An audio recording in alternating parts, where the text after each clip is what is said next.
បាទជំរាបសួរពុកម៉ែបងប្អូនទាំងអស់គ្នាតម្រុយឆ្នោតវៀតណាមប្រចាំថ្ងៃរបស់ខ្ញុំបាទក៏បានវិលត្រឡប់មកជួបពុកម៉ែបងប្អូនទាំងអស់គ្នាសារជាថ្មីទៀតហើយអញ្ចឹងតម្រុយឆ្នោតវៀតណាមប្រចាំថ្ងៃរបស់ខ្ញុំបាទថ្ងៃនេះដែរគឺថ្ងៃទី13ខែ10ឆ្នាំ2025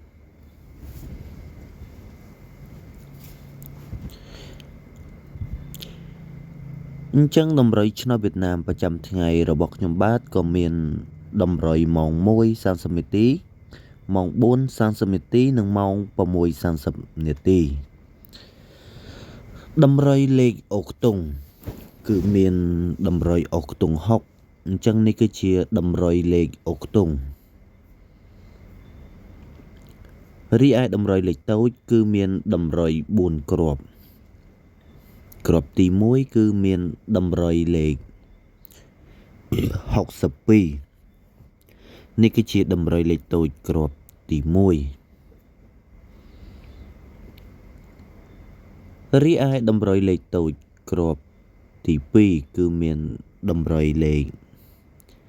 69នេះគឺជាតម្រុយលេខតូចគ្រាប់ទី2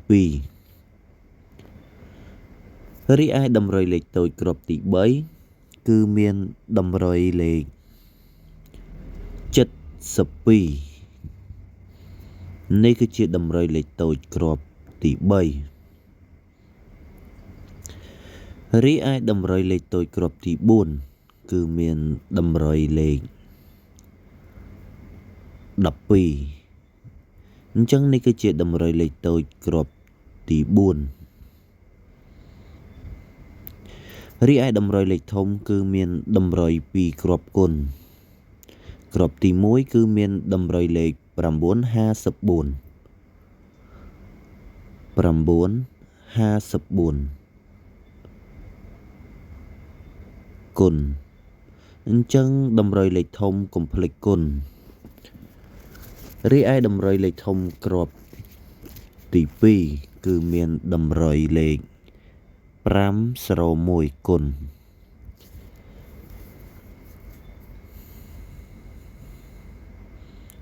អញ្ចឹងសូមបញ្ជាក់ម្ដងទៀតតម្រុយឆ្នោតវៀតណាម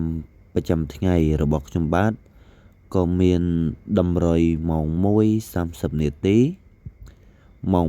4:30 នាទីនិងម៉ោង 6:30 នាទីតម្រុយលេខអូខ្ទង់គឺមានតម្រុយអូខ្ទង់6អញ្ចឹងនេះគឺជាតម្រុយលេខអូខ្ទង់រីឯតម្រុយលេខតូចគឺមានតម្រុយ4គ្រាប់គ្រាប់ទី1គឺមានតម្រុយលេខ62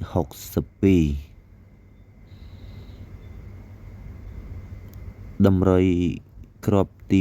2គឺមានតម្រុយលេខ69តម្រុយគ្រាប់ទី3គឺមានតម្រុយលេខ72រីឯតម្រុយលេខតូចគ្រាប់ទី4គឺមានតម្រុយលេខ12រីឯតម្រុយលេខធំគឺមានតម្រុយ2គ្រាប់គុណ954គុណនិង501គុណអញ្ចឹងតម្រុយឆ្នោតវៀតណាមប្រចាំថ្ងៃរបស់ខ្ញុំបាទក៏មានតម្រុយតែប៉ុណ្្នឹងទេក៏សូមអរគុណនិងសូមជម្រាបលា